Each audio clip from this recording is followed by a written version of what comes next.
नमस्कार दोस्तों, मैं हूं आपका दोस्त प्रदीप कुमार बांगड़े। आपका इस कार्यक्रम में स्वागत है, जिस कार्यक्रम का नाम है आपके अनुरोध पर। दोस्तों, आपके अनुरोध पर आज मैं आपको बताऊंगा बंगाली भारतीय फिल्मों की मशहूर अभिनेत्री मंजू डे, इनके जीवन परिचय के बारे में बताऊंगा। दोस्तों, अगर आप मेरे चैनल में पहली बार आए हैं तो आपसे अनुरोध है कि आप इसे लाइक करें, सब्सक्राइब करना ना भूलें और वीडियो पसंद आए तो अपने दोस्तों में जरूर शेयर करें। तो चलिए दोस्तों, वीडियो की शुरुआत करते हैं। मंजू डे ने 31 फिल्मों में अभिनय किया, 2 का निर्देशन किया, 1 का निर्माण किया और 1 में लेखन भी किया।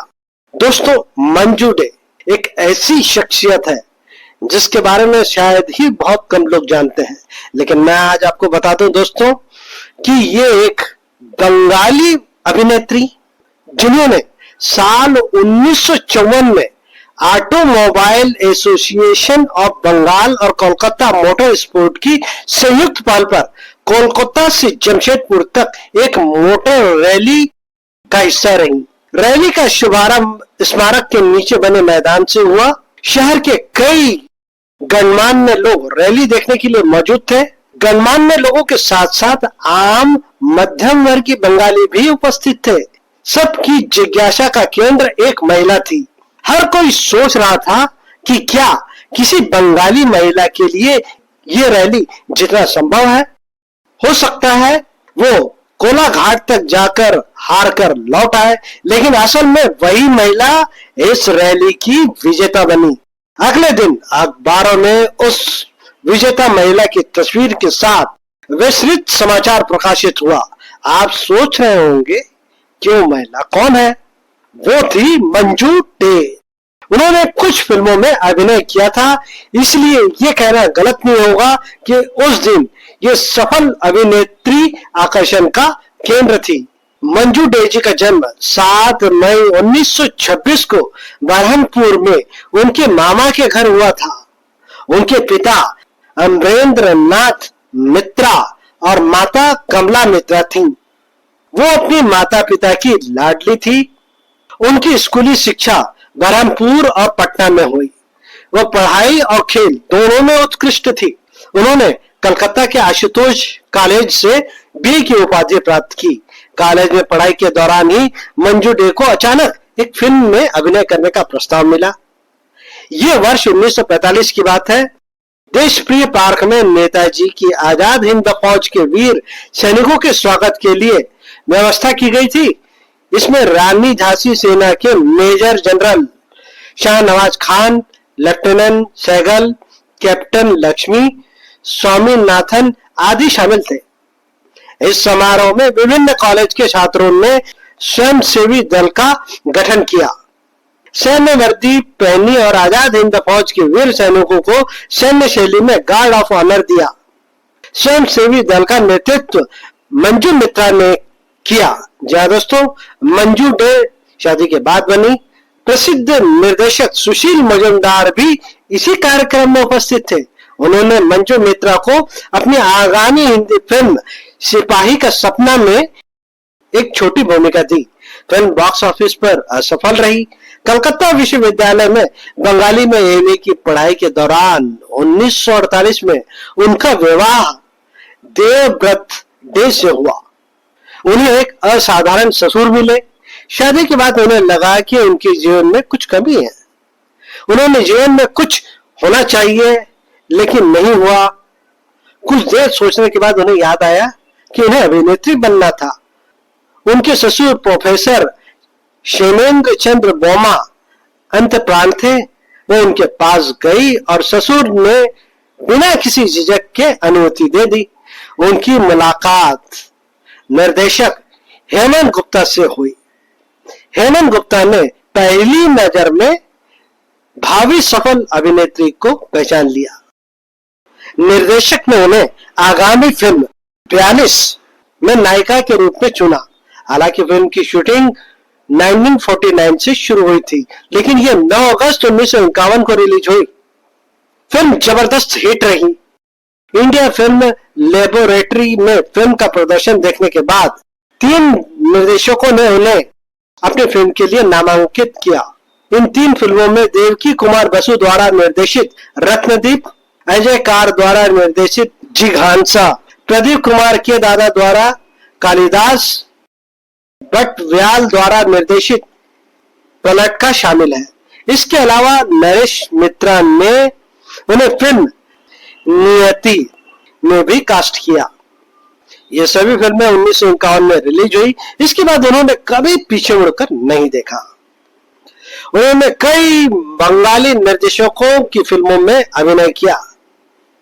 उन्होंने तपन सिन्हा के साथ फिल्म अंकुश, उपहार, काबुलीवाला, लोहक पटल में मुख्य भूमिका निभाई। अजय कर ने न सिर्फ फिल्म जिघांसा में अभिनय किया बल्कि मंजू डे के साथ बरदीदी, परेश, गृह प्रवेश और प्रभातीय रंग जैसी फिल्मों में काम किया। इसके अलावा उन्होंने मृणाल सेन की नील आकाशेर नीचे, सुशील मजुमदार की नर्मवाणी, नरेश मित्रा की बाऊ ठाकुरानी हाट, सलील सेन की नागिनी कन्यार काहिनी, चित्त बसु की मंत्र शक्ति, हरिदास भट्टाचार्य की नव विधान, नीरेन लाहिड़ी की सुभद्रा कल्याणी, सुधीर मुखर्जी की सिंदूर, मनु सेन की पुनर्मिलन, कालिदास घोष की कर पापे, गुरु बागची की तिरुभूति, अर्धवेंद्र चटर्जी की शिव शक्ति, मंगल चक्रवर्ती की अले यार अलो, यांत्रिक की कचेर स्वर्ग, अरविंद मुखर्जी की अजेंत अर्पित, तरुण मजुमदार की पात भोला, विकास राय की तरह उन्हें भी छोटे से ही सपोर्टिव रोल मिला। उदाहरण के लिए उन्होंने विकास राय द्वारा निर्देशित फिल्में जैसे कि अर्धांगिनी, सूर्य राजमुखी, केरी साहब की मुंशी आदि में मुख्य भूमिका निभाई। अपने अभिनय करियर में उनके साथ न केवल विकास राय बल्कि प्रदीप कुमार, काली बंदोपाध्याय, असित बरन जैसे कलाकारों ने भी काम किया। उत्तम कुमार के साथ उन्होंने बाऊ ठाकुरानी हाट, पुनर्मिलन, उपहार आदि फिल्मों में अभिनय किया। उन्होंने पुतली की शापित जीवन कहानी पुलिस रिकॉर्ड में हिंसात्मक अत्याचारों की कहानी के रूप में दर्ज की गई। उन्होंने फिल्म अभिशप्त चंबल 1967 में पुतली बाई के किरदार के निर्माण, निर्देशक, पट कथा लेखन और कलाकार के रूप में काम किया। प्रदीप कुमार ने उनके सामने सुल्ताना की भूमिका निभाई थी। उन्होंने चंबल की लोकेशन पर एक बड़ी टीम के साथ लंबे समय तक शूटिंग की थी। हालांकि ये काम आसान नहीं था। उन्होंने मध्य प्रदेश के पुलिस प्रमुख को अनुमति मांगने के लिए पत्र लिखा। जवाब आया कि पुरुष निर्देशकों को शूटिंग करने की अनुमति दी जाएगी, महिला निर्देशक को शूटिंग की अनुमति नहीं दी जाएगी। मंजू डे ने अपने बारे में संपूर्ण जानकारी दी। उन्होंने बताया कि खेल और फिल्मी कैरियर और अपना पूरा बायोडाटा लिखकर उन्हें भेजा। इसके जवाब में पुलिस प्रमुख ने मंजू डे को आमने सामने मिलकर बात करने के लिए कहा। उनसे बात करने के बाद पुलिस प्रमुख इतने प्रसन्न हुए कि उन्होंने शूटिंग की अनुमति दे दी और पुलिस से लेकर सैन्य सहायता तक हर तरह की सुविधा मंजू डे को दिलाई। फिल्म के टाइटल में आभार व्यक्त करते हुए इसका उल्लेख किया गया है। अभिशप्त चंबल उनकी निर्देशित पहली फिल्म नहीं थी। उन्होंने 1964 में स्वर्गहट विद्या नामक फिल्म से निर्देशन में पदार्पण किया था। इस फिल्म में कई कलाकार शामिल थे जैसे कि दिलीप मुखर्जी, विकास राय। दोनों प्रतिद्वंदियों ने अभिनय का असली रूप दिखाया। उनके साथ माधवी मुखर्जी, अनुभा गुप्ता, पहाड़ी सान्याल, सुमित सान्याल जैसे कलाकार भी थे। संध्या मुखर्जी द्वारा हेमंत मुखर्जी के संगीत में गाया गया गाना आमी चाई छोटो एकटी बासा उस समय काफी लोकप्रिय हुआ। इस फिल्म को दर्शकों और समीक्षकों दोनों ने सराहा। मंजू डे की निर्देशित आखिरी फिल्म शत्रुह काटा 1974 थी। ये श्री दिंदु बनर्जी के ब्योमकेश पर्व पर आधारित थी। उन्होंने इसमें अभिनय नहीं किया। हालांकि ये फिल्म दर्शकों को पसंद नहीं आई। कलाकारों का चयन इसमें कलाकार थे श्यामल घोष, बसाबी नंदी, सत्येंद्र भट्टाचार्य। ये पिक्चर दर्शकों को आकर्षित नहीं कर पाई। 1963 से 1965 तक उन्होंने स्टार थिएटर में नाटक तपस्वी में ये उल्लेखनीय है कि सौमित्र चटर्जी ने भी इसी नाटक के माध्यम से पेशेवर मंच पर कदम रखा था। उन्होंने शंकर के नाटक चौरंगी में श्रीमती पाकराशी की भूमिका निभाई, जो विश्वरूपा थिएटर में लंबे समय तक चला। उनके साथ विकास राज, सत्य बंदोपाध्याय, तरुण कुमार जैसे कलाकार थे। उन्होंने मिनर्वा थिएटर में नाटक विचार में भी महत्वपूर्ण भूमिका निभाई। उन्होंने जात्रापाल के आह्वान को भी स्वीकार किया। 1975 से 1976 तक उन्होंने न्यू वीणा पानी ओपेर में पासारिनी में अपना पहली यात्रा की। जनता ओपेरा में फूलो देवी की भूमिका में उन्होंने दर्शकों को मंत्रमुग्ध कर दिया। उन्होंने कलकत्ता ओपेरा में अभिशप्त चंबल का निर्देशन किया और पुतली बाई की भूमिका निभाई। वर्ण प्रियोज यात्रा संस्था के निमंत्रण पर उन्होंने विश्व बरेण्य इंदिरा यात्रा पाल का मंचन किया। उनके अभिनय की हर जगह प्रशंसा हुई। यह खबर दिल्ली तक पहुंची।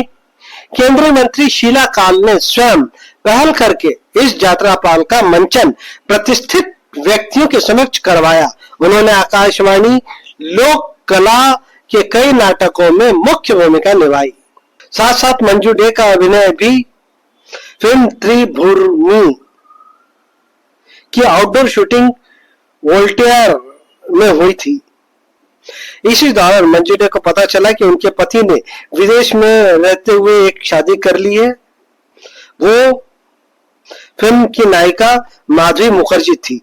उस समय मंजू जी ने 1959 में राष्ट्रीय मंडल मोटरिंग सम्मेलन में भारत का प्रतिनिधित्व किया।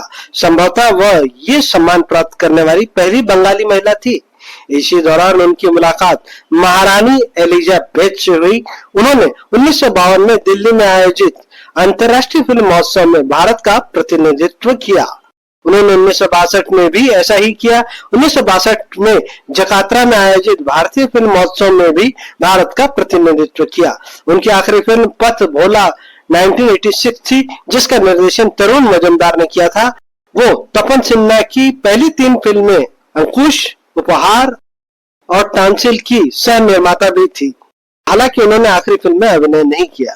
अपने काम में व्यस्त रहने के बाद वो अंततः एकांत प्रिय हो गई और वो थोड़ा अकेला महसूस करने लगी। संयोगवश उनकी मुलाकात भवानीपुर के इंद्र राय रोड स्थित सुभाष राम के प्रमुख स्वामी शुभानंद से हुई। मंजू जी ने मार्च 1982 में शुभानंद से दीक्षा ली। तब से वो अपना पूरा जीवन धार्मिक साधन में समर्पित कर दिया। निसंतान मंजू डे 30 सितंबर 1989 को इस दुनिया को हमेशा के लिए अलविदा कह गई। दोस्तों, मंजू डे जी के बारे में संक्षिप्त में जानकारी। उनका जन्म 7 मई 1926 को बरहामपुर बंगाल में हुआ था। वो एक मेधावी छात्र थी। उन्होंने कोलकाता आशुतोष कॉलेज से बीए की पढ़ाई की थी। उन्होंने 1945 में अभिनय की शुरुआत की। मुख्य रूप से बंगाली फिल्म जिघांसा के लिए अपार प्रसिद्धि पाई। उनकी प्रमुख फिल्में हैं जिघांसा 1951, बेलियस 1951, बौ ठाकुरिनी हाट 1953, गृह प्रवेश 1954, काबुलीवाला 1957, नील आकाशेर नीचे 1958 इत्यादि। उन्होंने निर्माण और निर्देशन का भी कार्यभार संभाला। उन्होंने फिल्मों में स्वर्ग होते विदाई 1964, अभिशप्त चंबल 1967, सजरूर काटा 1974। उन्हें मिलने वाले पुरस्कार और उपलब्धियां। उन्हें केरी साहेब मुंशी 1961 के लिए BFJA से सर्वश्रेष्ठ सहायक अभिनेत्री का पुरस्कार मिला। मंजू जी की मृत्यु 30 सितंबर 1989 को कोलकाता, भारत में हुई। तो उम्मीद करता हूं दोस्तों, मंजू डे के बारे में मैंने आपको जो जानकारी दी वो आपको जरूर अच्छी लगी होगी। तो इसी के साथ अपने दोस्त प्रदीप कुमार बागड़े को इस कार्यक्रम से जाने की इजाजत दीजिए। नमस्कार, जय हिंद।